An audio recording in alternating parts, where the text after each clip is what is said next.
Guys, it's Jeremy here at Mental Music Meltdown, back with another video. Whatever today, guys, is a massive video.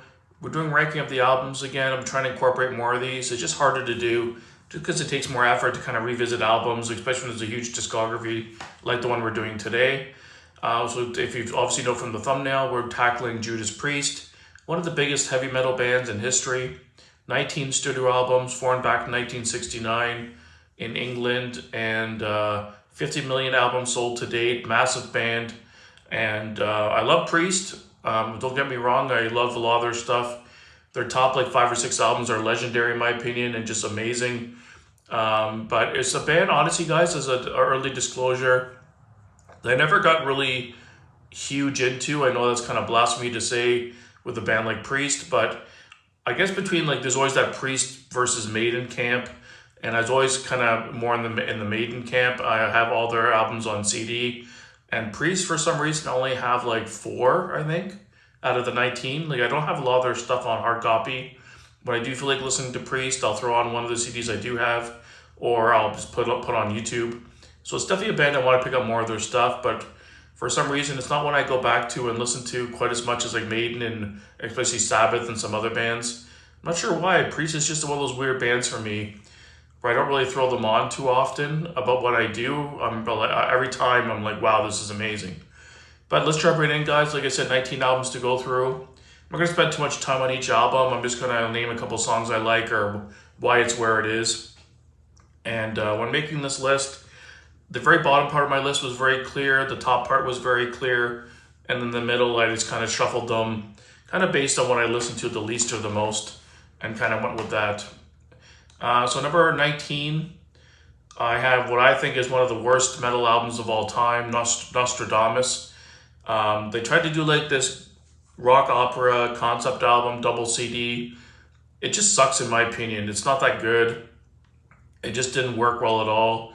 There's a couple okay tracks on there, but it's just bloated, a bloated album, way too long, and I find it boring, to be honest with you guys. It didn't do anything for me at all. It's always been my least favorite Priest album, and one of my least favorite metal albums of all time, to be honest. And number 18, I went with one of the albums that Ripper Owens was on. There's 2 albums that he was on. He's a good singer. I'm not taking anything away from Ripper. He does sound a lot like Rob Halford, so I can understand why they chose him. If he really goes into that Rob Halford kind of feel, he does sound a lot like Rob, but not quite as good. So I went with Demolition, their 14th studio album. I find between this and the other album he was on, this is just the weaker of the two. The songs are not as memorable and just more forgettable album. And it's always been one of my least favorite as well. At number 17, I went with the other album, Ripper's on, Jugulator. The artwork on this one looks cool, but it looks like they just kind of blew up an image that was smaller and it looks pixelated and not that great, which I never really liked about the album. And the album's just okay, like it never really stuck with me. Has a couple decent songs on it, but overall, just an album I never really go back to. At number 16, I have Turbo. This has some okay songs on it. Turbo Lover's like a big song for them. Parental Guidance, of course. But I found this album to be, when did this come out? It was 86. So it's like kind of the height of like hair metal. And I find this album, they were trying to appease like the record label and try to put out like a hit or like a radio friendly kind of more commercial sounding album. And they try to go for that hair metal thing, like more glam, commercial sounding album. And I don't know, I don't want Priest to sound like that. I want Priest to be more ballsy and, heavy metal. So that's why I never really liked Turbo. It's just too commercial, and I just don't like the route they were going at the time, trying to, create a hit song for the radio and things like that. The next one I got here, at number 15, is their 11th studio album, Ram It Down, which was released on 1988. I love the album cover on this one, the giant fist like hammering the earth. That's really cool. I love the album cover. The title track is amazing on this album. It really rips, a super heavy song. But overall, the rest of the album's just okay. The Johnny B. Good cover is fucking ridiculously bad. It's really bad. They should never have put that on. And the production on this album is very thin. It kind of takes away a lot of it. I think this album could be a lot better if they took off that cover and they had a beefier production. I think it would be a lot better. But the opening track, Ram It Down, is a killer album, or killer song. Super underrated track from Priest for sure. Next one I got in line here at 14 is their debut album, Rock-a-Rolla. This is the kind of, I think the picture with the bottle cap on the top, on the front.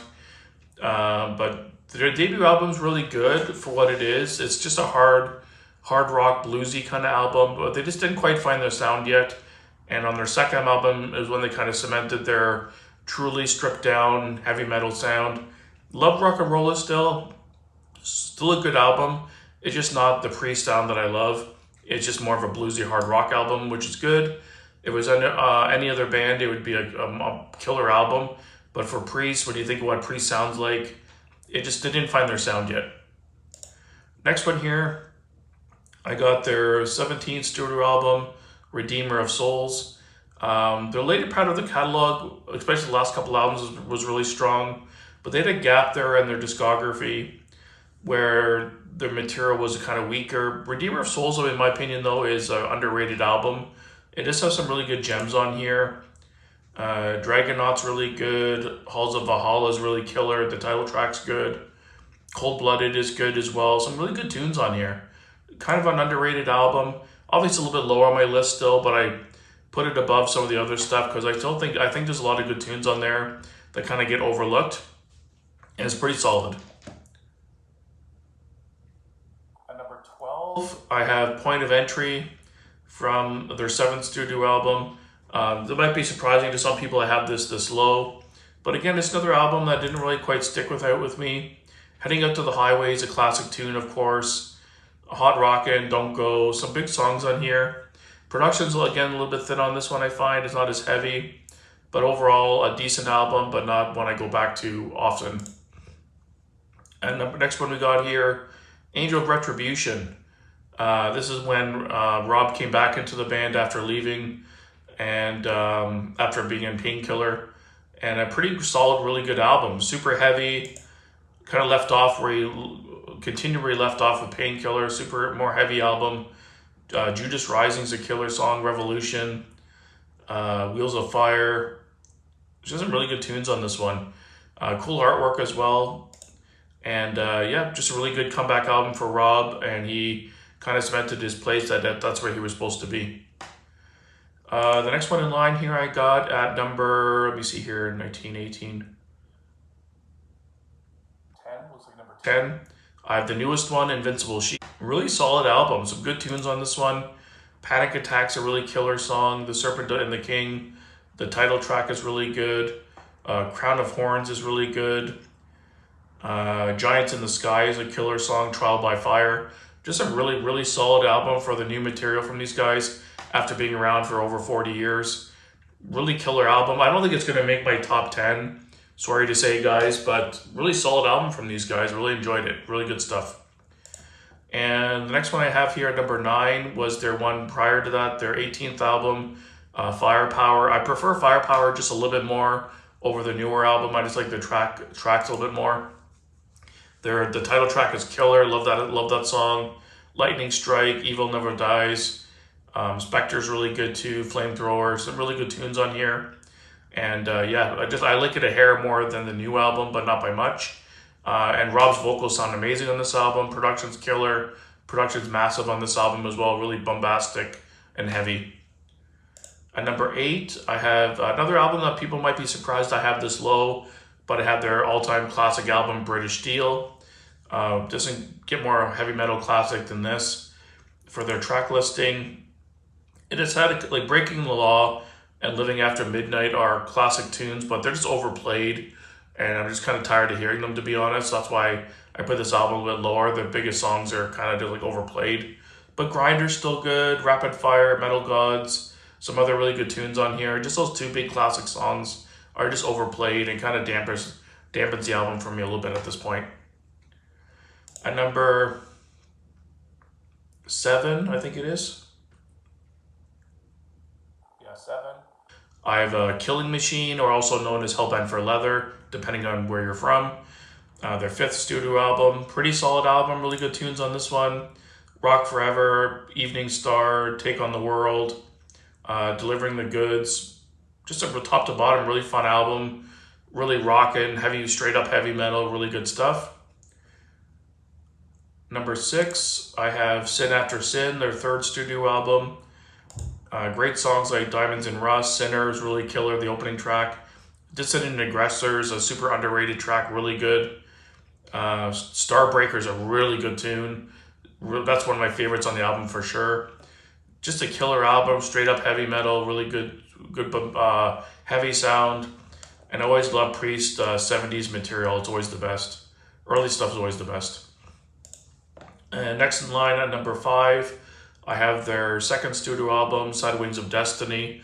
This is where they really completely changed up their sound from the debut, and they stripped away all the blues elements and went straight up heavy metal. When I think of like a pure heavy metal band, I think of Priest. And this album is where they kind of started that stripped down heavy metal sound.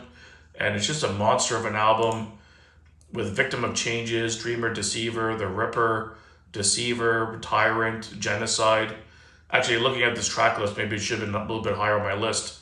But yeah, killer album. This is one, unfortunately, I don't have on CD, but I definitely want to pick it up. But yeah, there's some really good tunes on this album. Number 4, I have Defenders of the Faith, their ninth studio album. Always love this album. I think it's underrated. I know a lot of people like it, but I think it's underrated overall. I think it should be higher in most people's list. But Free Wheel Burning, Jawbreaker's a killer song. Rock Hard, Ride Free. The Sentinel's a massive song. Really, really good tune. Love Bites. Just top to bottom, just a killer album. Always been one of my favorites from Priest. Had to make the top part of the list. Number 3, Screaming for Vengeance, the 8th studio album. Love the artwork, iconic, instantly recognizable. And with the track listing, with the Hellion and Electric Eye 1-2 punch, one of the best opening duo songs in metal history. Riding on the Wind, the third song is amazing too. 3 bangers back to back. Take These Chains. You've Got Another Thing Coming is kind of overplayed. The Screaming for Vengeance title track is fucking amazing. One of my favorite Priest songs of all time. It's so heavy, and love the riffs on that song. It's really, really good. And number 2, 2 and 1 used to kind of battle each other, but number 1 kind of cemented for me for quite a number of years now. But prior to that, number 1 and 2 for me kind of battled it for a while. But number 2 I went with Stay in Class. Love this album, their 4th studio album. Tracks like Exciter to open it up is amazing. The title track, Beyond the Remains of Death, White Heat, Red Hot, Invader, the title track, like I said, Savage, Saints in Hell, top to bottom, a perfect record. Not a weak track on the album. And it's always been one of my favorite Priest albums by far. And guys, if you haven't if you haven't figured out what number 1 is yet, it's Painkiller. Always been my favorite Priest album for a long time. The title track is my favorite Priest song of all time. It's just such a heavy album, and it's so bombastic, and the production is massive. The guitars are big, the drums are heavy. But Hell Patrol, Painkiller, All Guns Blazing, Leather Rebel, Metal Meltdown, Nightcrawler, A Touch of Evil, like a perfect album. So heavy metal, incredible album. Always been my number 1, killer stuff. So that's it for me, guys. Let me know down below what your ranking would be, or at least your top 5. And thanks for watching, guys. I'm debating on tackling Black Sabbath next, because I have been listening to Sabbath quite a bit, doing another video of my top 10 Sabbath songs. So since I've been listening to a lot of their albums, I might just do the ranking of their albums for them next, coming up. So thanks for watching, guys. Keep it metal.